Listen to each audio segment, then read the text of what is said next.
Hello friends, this is your host GM Danielson, welcoming you to this video of true scary stories that took place on Halloween. I certainly hope you enjoy the tales therein, all confirmed true by my going the extra step and emailing the authors and asking them the simple question, is what you told really true? Well, friends, I can confirm, as they have for me, that all these stories are true. Let that sink in and scare you a bit as I begin with our first tale, Halloween Fright by Tiny Human 89.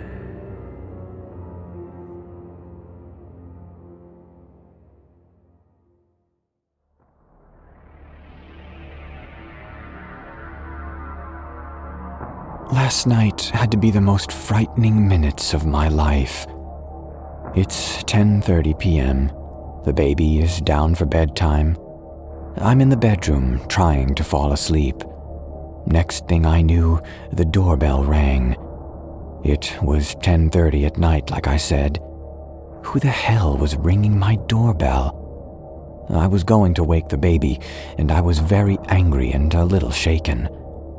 I peeked through the peephole of the door to see two men that looked like they were in their early to mid-20s. At that point, I just started to get scared. What were two strangers doing ringing and knocking on my doorstep at 10:30 at night, especially on Halloween night? I froze for a minute and just watched.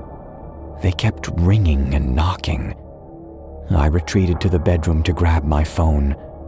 I called my fiancé because I'm not that smart and I should have called the police first, but he didn't answer as I guess he was asleep and 6 hours away for the FTX.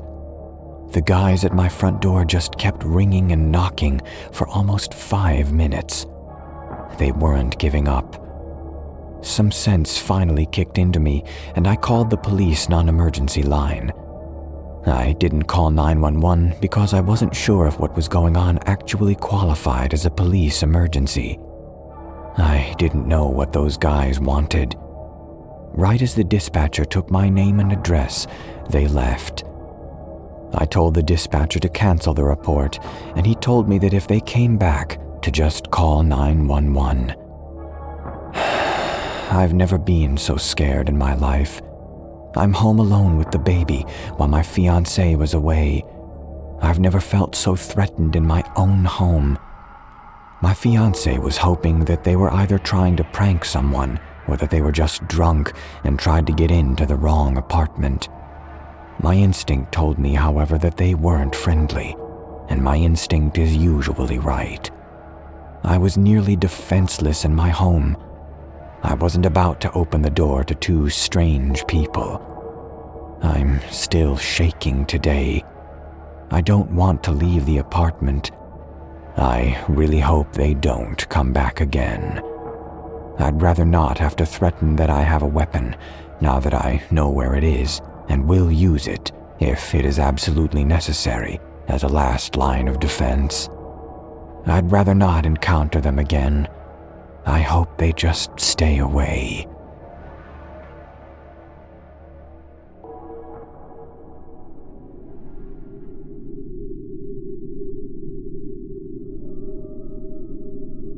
Halloween Strangers by Mr. Evil Guy. It was my turn to take my kids trick-or-treating.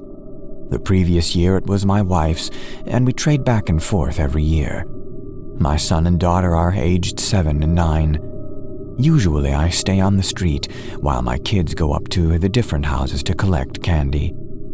After about half an hour of walking around, we came to one of the more popular hotspots for candy collecting, a main street in the neighborhood, with lots of really cool decorations and animatronics on people's lawns. I became a bit distracted and stopped watching my kids closely. At one point, they came back from a house accompanied by another girl about the same height as my daughter. She was wearing a weird homemade mask, like a cardboard cutout or something.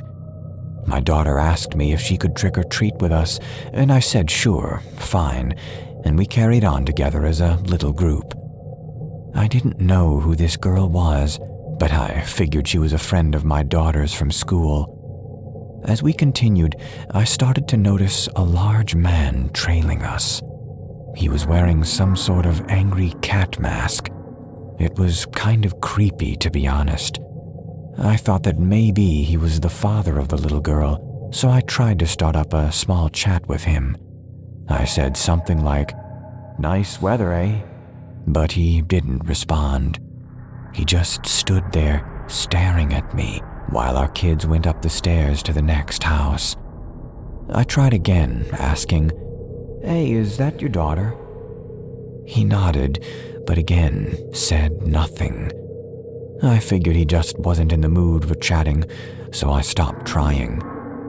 We carried on for about another 15 minutes, until suddenly my kids came up to me and said they wanted to go home.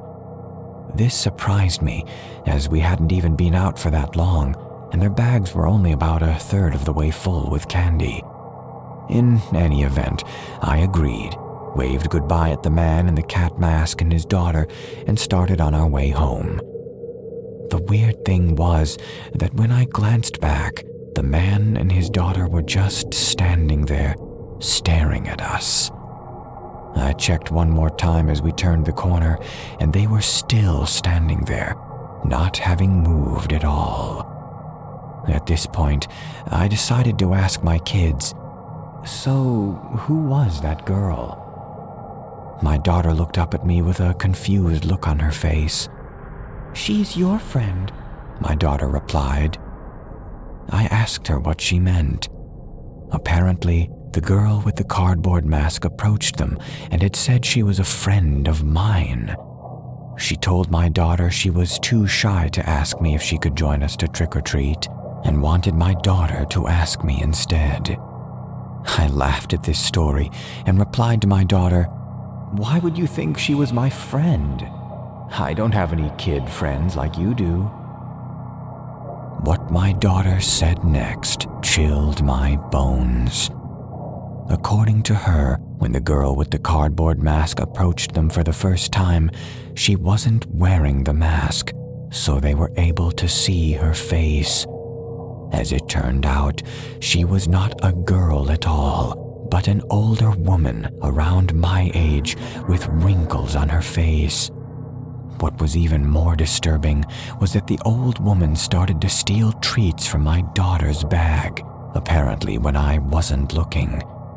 This is why my children asked me to go home. The old woman was creeping them out, and they just wanted to get away from her. Needless to say, I brought my kids home straightway and told my wife what happened. We made sure to check through all their candy, and fortunately, we didn't find anything suspicious or off. We didn't call the police or anything, since nothing really happened. But thinking back, I kind of regret that decision now. What the heck was the old woman doing? And who the hell was the man following me around? I don't think I'll ever know. I just think it's sick that there are people out there like that on Halloween, hiding behind masks, pretending to be children.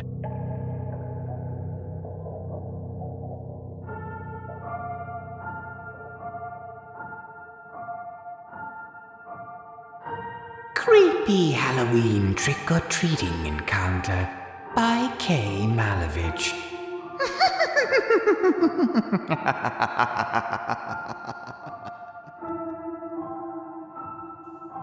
This took place a while ago. I was 13 and my family had just moved to a new town. A friend of mine from school and I made plans to go trick-or-treating together. At the time, I remember thinking I was a bit too old to still be trick-or-treating, but who doesn't want free candy, am I right? My friend and I figured we still had at least 1 year of trick-or-treating left in us, so we went. Because we were 13 and lived in a fairly safe neighborhood, my parents thought that it was fine for us to trick-or-treat together without any adult supervision. Everything was going great, and we were having fun, getting some solid candy, etc. Then we rang one guy's doorbell.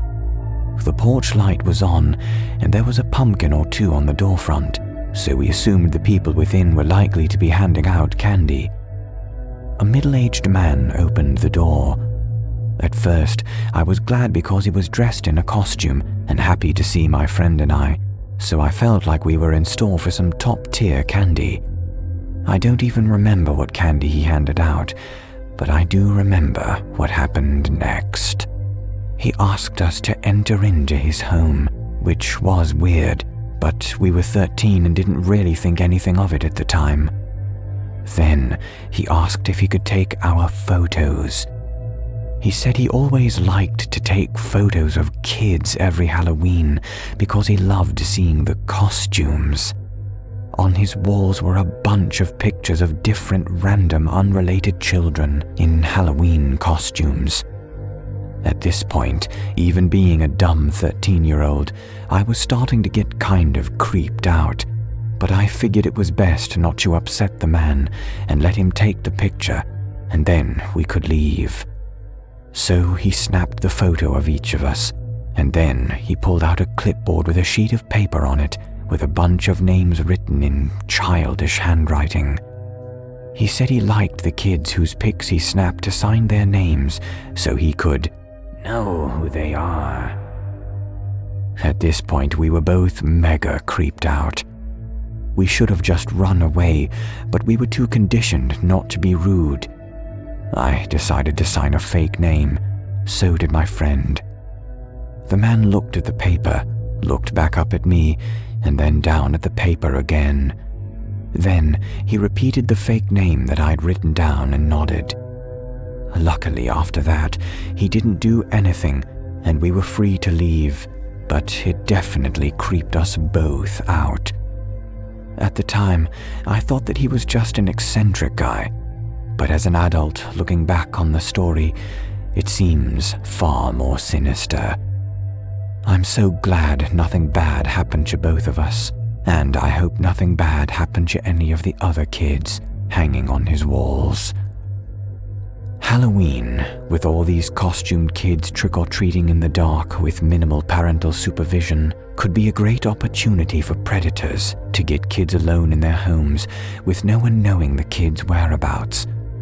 Please stay safe out there, and happy Halloween.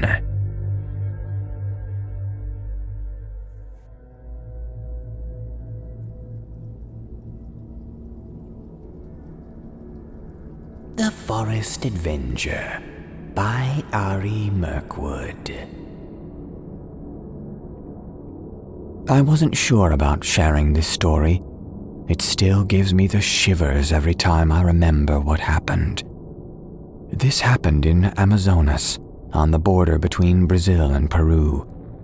The jungle is an amazing place to live near. Everyone knew each other, and I had a big group of friends of different ages. The only horrible part of the Amazon was the existence of terrorist groups that try to control the region. I was 7 when this happened. Every kid in the village knew we had the freedom to go anywhere, as long as it wasn't too close to the terrorists, and that we could never leave the village at night. My parents taught me since I was very little how to hide in case something happened, and to run if I saw things getting dangerous. I remember all of the adults in the village were celebrating something. I think it was an Amazonian party like Halloween, and I remember my mother painting her face in the tribal way. All of the children went together to a house to stay safe and have fun. The eldest girl was in charge. She was 17, and soon as our parents left, she ignored us and left with her friends. Our closest group consisted of 6 children. I was one of the youngest ones, and we all listened to the most adventurous child, Leon, who was 14.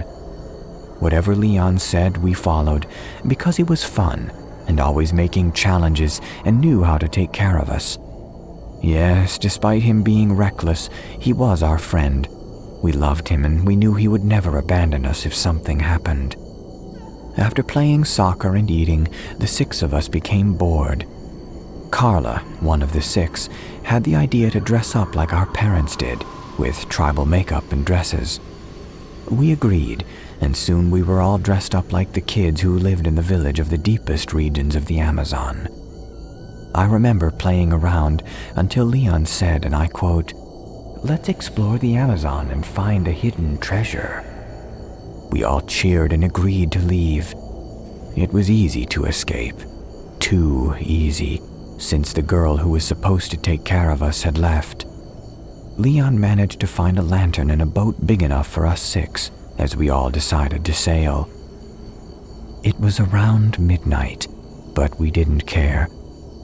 Just imagine 6 kids dressed up on a boat splashing water everywhere and trying to find imaginary treasures. No phones, no adults, just the jungle and us. It was life at its purest, at least to our young minds. Everything seemed to be perfect until we heard people calling, "Who's there?" and we saw a lighted boat approaching. Quickly, Leon dropped the lantern and instructed us to lay down on the boat's floor and to stay very quiet. It was one of the scariest moments of my life. I remember clearly how we were all there on our bellies to the floor, grabbing our hands and not even daring to breathe. But it was too late. "Stop hiding. I see you," a voice said as the guy illuminated our boat. We stood up and I saw 4 men with guns, and I'm not talking about small pistols, pointing at us. They laughed and said, "They're a bunch of children."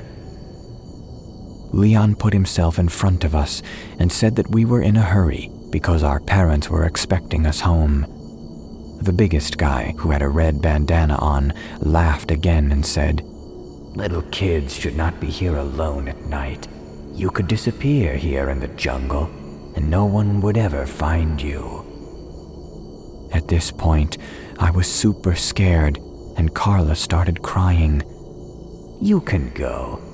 You're just tribe Huahua," which means baby in Chekwa. Then they left.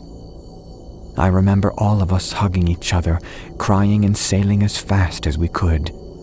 Once we got home, we entered the house and closed all the doors and windows. We all slept together on the floor, but before that, we all agreed not to tell any parents of the village, not the elders or our own parents. Even now, no one knows what happened to us all those years ago that night. Years later, I understand why they let us go. They thought we were kids from the local tribe. We had no value to them. If they had known we were dressed up and where we were from, I probably wouldn't be typing you this story.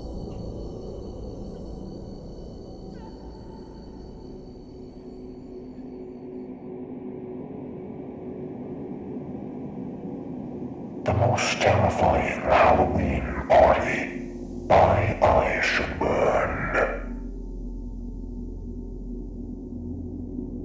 This happened back in elementary school. I was around 7 or 8.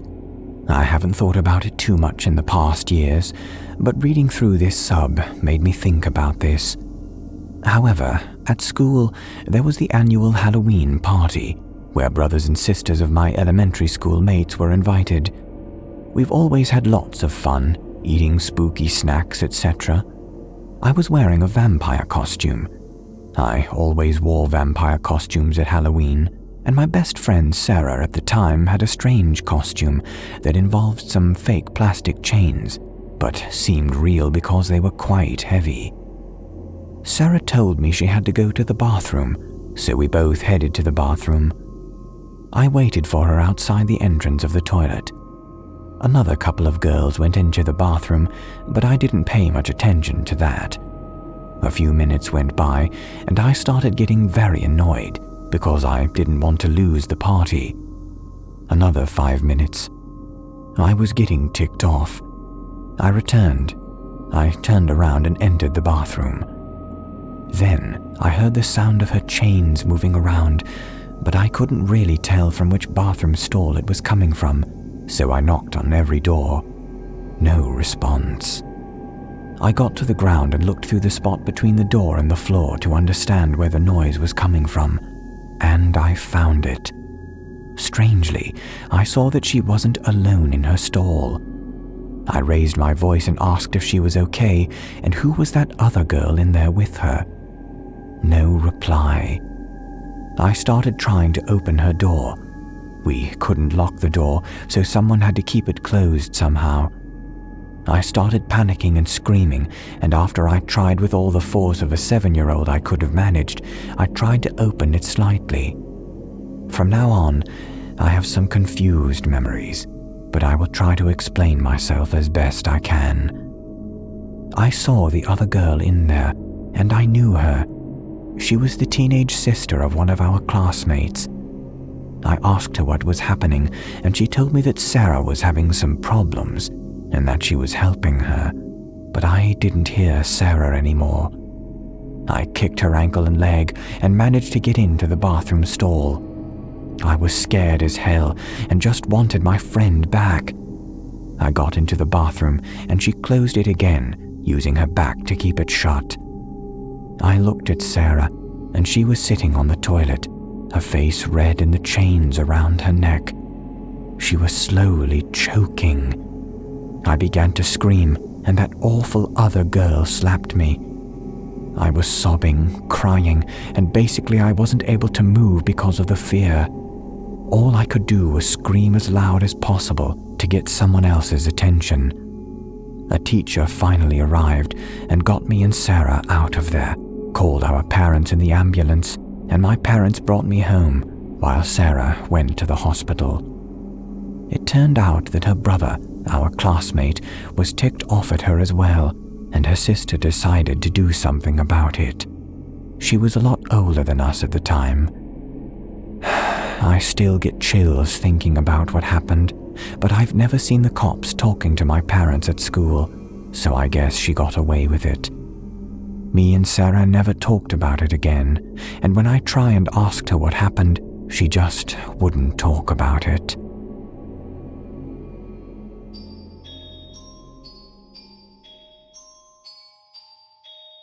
Gas Station Creep on Halloween by Tanya First of Her Name. So, this was 2 years ago on Halloween. I just discovered this sub about an hour ago and decided to post my own encounter. My best friend and I were leaving a club in Dallas, and we stopped at a gas station to pick up some snacks and refreshments. This guy came out and told me I looked very pretty. At this point, I was drunk and not worried about a damn thing, so I thanked him, smiled, and continued looking for munchies. He started to follow me through the aisles, though, and I kind of shrugged it off. Me and my friend paid at the checkout counter and were walking out when he came up behind us and asked where we were going. At this point, I was thinking, screw off, dude. We said curtly that we were going home, and he seemed to take the hint and went away. We started to walk down the street. My friend was planning on driving us home in my car, since I was obviously unfit to drive. My friend wasn't 21 yet, so he hadn't been drinking. We were about 3 blocks from my car when we noticed a car driving really slow behind us. I glanced back a few times and realized it was the guy from the gas station following us. We decided that it wasn't a good idea to lead him back to my car, so we turned around and walked a different way back, towards the street where the clubs were. He made an illegal U-turn and continued following us.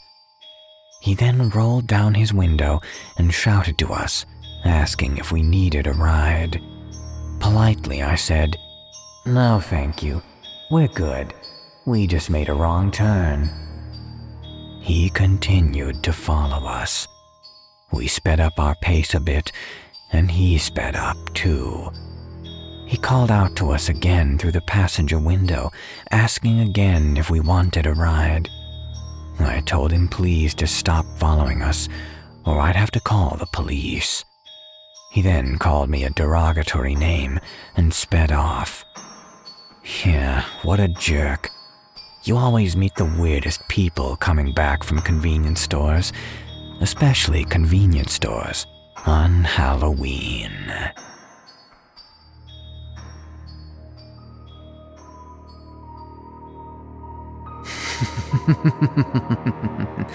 I hope you enjoyed those confirmed true stories, friends. I certainly hope you loved the Halloween theme as well. I do love Halloween stories, especially out of the mix of all the other things that I read. If you're new to the channel, make sure to subscribe. I encourage you also to go through my existing uploaded videos. I think you'll find some very interesting off-the-beaten-path content, like pumpkin spice horror stories, Edgar Allan Poe, and the most unique content I can find on Reddit to read for you. Till next time, friends, stay scared.